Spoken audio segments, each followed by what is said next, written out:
Dilly the body snatcher right here. It's a champ. Big up to Sporting Icon. Subscribe. Otherwise, I might pay you guys a visit. Right, so I've been getting plenty of messages asking me to do a video giving my thoughts on Tyson Fury not renewing his British Boxing Board of Control license. Okay, now I know that there's plenty of fans out there, Wilder fans, who just want to discredit Tyson Fury, throw his character under the bus, this, that and the other, and try and make it look like he's just given up his license. Like he called up the British Boxing Board of Control and said, yo, that license, I don't want it anymore. That's not what happened, okay? He got his license back after a 2.5, 3 year absence out of the ring. He got his British Boxing Board of Control license back in March 2018. What are we now? March 2020. 2 year shelf life for your British Boxing Board of Control license. Now, I don't know if it's renewable every 2 years. I don't know if it's every year. I don't know. But either way, Tyson Fury's expiry date is March. Okay, so we're now March. So he's opted to not renew his British Boxing Board of Control license. Now, I know about the conspiracies and this, that and the other, because plenty of people messaging me saying, hey, what do you think of Tyson Fury? He's given up his British Boxing Board of Control license. He's a cheat. Stupidity.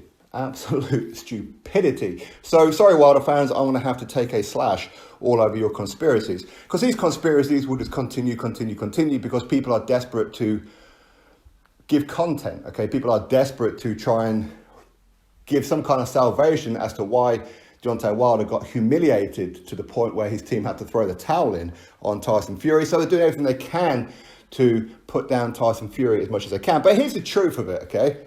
And it's pretty obvious. Now, I know that people have been sending me links to certain channels who've been talking about it. Some of them are neutral channels, some of them are pro-Fury channels, and other ones are, obviously, of course, pro-Wilder channels. Now, a couple of the pro-Wilder channels, I couldn't really get through them. First of all, I can't sit down and watch a 2.5 hour live stream. I can't do that. And especially when all I'm hearing for the first 10 minutes is salute, Sorry, I can't get through it. But I'm pretty sure that I know what the gist of it is, that he has given up his British Boxing Board of Control license to avoid any kind of fines or investigations to do with UCAD and the whole pharma allegations. I'm pretty sure that's where, or the narrative that they're going to go down, because they're not intelligent enough to realise that his license has expired.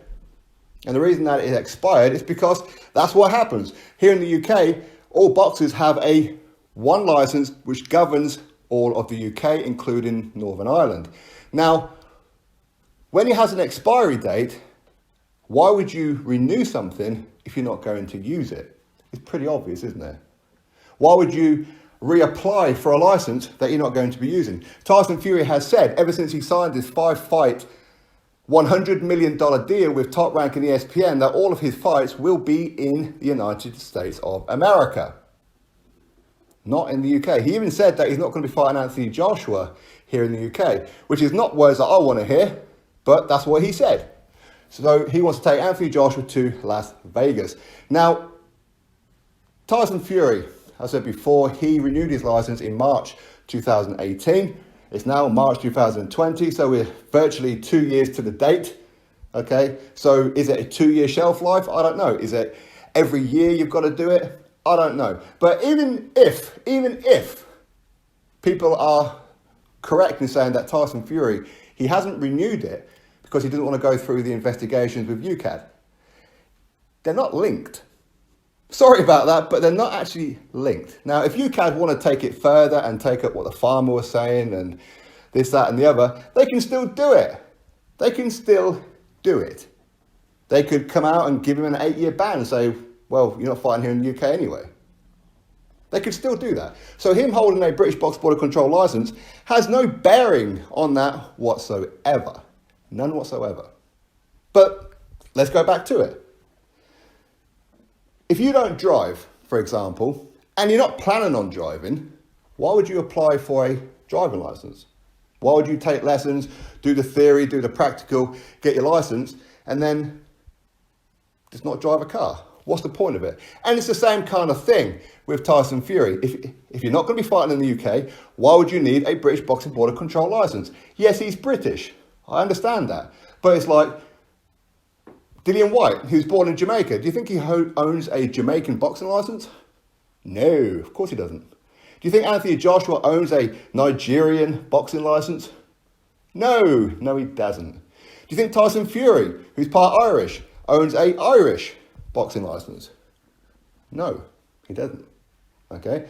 He has a Nevada State Athletic Commissioned license because he's fighting in Las Vegas.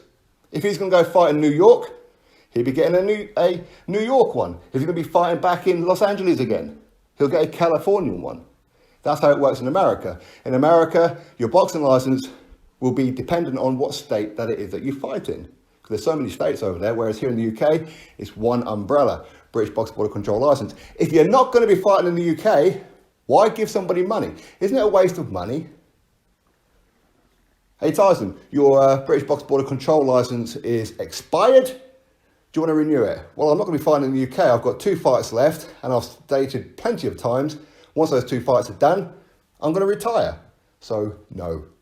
So, yes, it is a coincidence, of course, with this whole farmer thing coming out and everything, that he's not going to renew his license.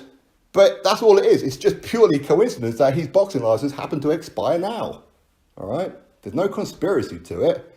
That's all it is. As I said before, I know that some of the wilder fanatical uploaders, they're going to be using this as more shade on Tyson Fury. But there's nothing to it. Literally nothing to it. Why doesn't Deontay Wilder have a British Boxing Board of Control license? Tell you why. Because he ain't fighting in the damn UK. That's why. It's not difficult to work out, is it? Amir Khan, he didn't have a British Boxing Board of Control license for a long time. Why? Because he was fighting over there in America. James DeGale didn't have a British Boxing Board of Control license for a long time too. Why? Because he was fighting over there in America. Ashley Theopane, the same. And the list goes on. Just because you're British doesn't mean you have to have a British Boxing Board of Control license. If you're not fighting on UK soil, you don't need one. But even if you are going to fight on the UK soil, you still don't need one. Look at David Haye versus Derek Chisora. These guys fought at Upton Park, the old West Ham football ground in London, under a Luxembourg boxing license because of all their shenanigans before the fight. British Boxing Board of Control withdrew their license, fined them. Well, the fight was still going to go ahead because Frank Warren got them a Luxembourg boxing license. So you still don't need one. Not difficult to work out, is it?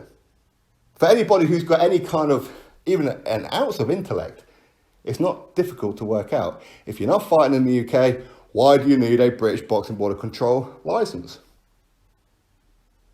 How else can I really put it?